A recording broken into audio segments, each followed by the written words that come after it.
ଈଶ୍ୱରଙ୍କ ରାଜ୍ୟରେ ପ୍ରବେଶ କରିବାକୁ ହେଲେ ଜଣେ ବ୍ୟକ୍ତି କ'ଣ କରିବା ଆବଶ୍ୟକ ବା ଅନନ୍ତ ଜୀବନ ପାଇବାକୁ ହେଲେ ଜଣେ ବ୍ୟକ୍ତି କ'ଣ କ'ଣ ସବୁ କରିବା ଆବଶ୍ୟକ।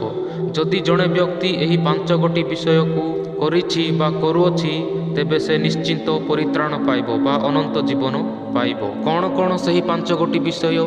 ଏହି 5ଗୋଟି ବିଷୟକୁ ଦେଖିବା ପୂର୍ବରୁ ଗୋଟିଏ ଛୋଟ ଉଦାହରଣ ଦେଖିବା। ଗୋଟିଏ ଗୃହ ନିର୍ମାଣ କରିବା ପାଇଁ ପଥର, ଇଟା, ବାଲି, ସିମେଣ୍ଟ ଏବଂ ରଡ଼ ଆବଶ୍ୟକ। ଗୃହ ନିର୍ମାଣ କରିବା ପାଇଁ ପଥର ଇଟାକୁ ଛାଡ଼ିକି କେବଳ ବାଲି, ସିମେଣ୍ଟ, ରଡ଼ରେ ଗୃହ ନିର୍ମାଣ ହେବ ନାହିଁ, କିମ୍ବା ରଡ଼, ବାଲି, ଇଟା ଛାଡ଼ିକି କେବଳ ପଥର, ସିମେଣ୍ଟରେ ଗୃହ ନିର୍ମାଣ ହେବ ନାହିଁ। ଏହି ସବୁ ବିଷୟ ନିହାତି ଆବଶ୍ୟକ, ତାହେଲେ ଯାଇ ଗୋଟିଏ ଗୃହ ନିର୍ମାଣ ହୋଇପାରିବ। ଠିକ୍ ସେହିପରି ଅନନ୍ତ ଜୀବନ ପାଇବାକୁ ହେଲେ କେବଳ ଯୀଶୁଙ୍କଠାରେ ବିଶ୍ୱାସ କଲେ ହେବ ନାହିଁ।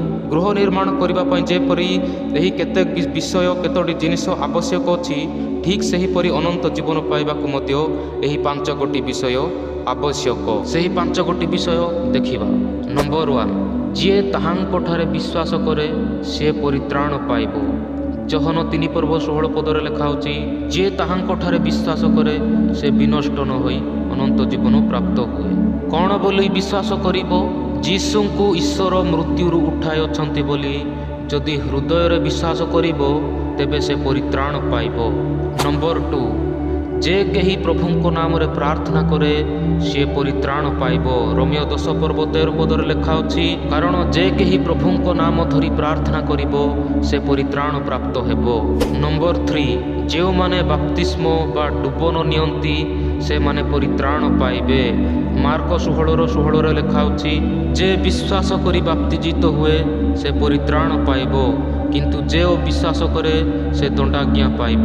ନମ୍ବର 4, ଯେଉଁମାନେ ପ୍ରଭୁ ଭୋଜରେ ଅଂଶୀ ହେଉଥାନ୍ତି ସେମାନଙ୍କଠାରେ ଜୀବନ ଅଛି। ଯୀଶୁ କହିଲେ, ମନୁଷ୍ୟ ପୁତ୍ରଙ୍କର ମାଂସ ଭୋଜନ ନ କଲେ ଓ ତାହାଙ୍କ ରକ୍ତ ପାନ ନ କଲେ ତୁମ୍ଭମାନଙ୍କଠାରେ ଜୀବନ ନାହିଁ।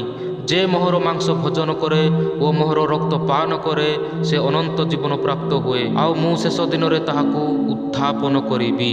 ନମ୍ବର 5, ଯେଉଁମାନେ ଶେଷ ପର୍ଯ୍ୟନ୍ତ ଧୈର୍ଯ୍ୟ ଧରି ରହିବେ ସେମାନେ ପରିତ୍ରାଣ ପାଇବେ। ମାଥ୍ୟୁ 24:13 ଲେଖା ଅଛି, ମାତ୍ର ଯେ ଶେଷ ପର୍ଯ୍ୟନ୍ତ ଧୈର୍ଯ୍ୟ ଧରି ରହିବ ସେ ପରିତ୍ରାଣ ପାଇବ।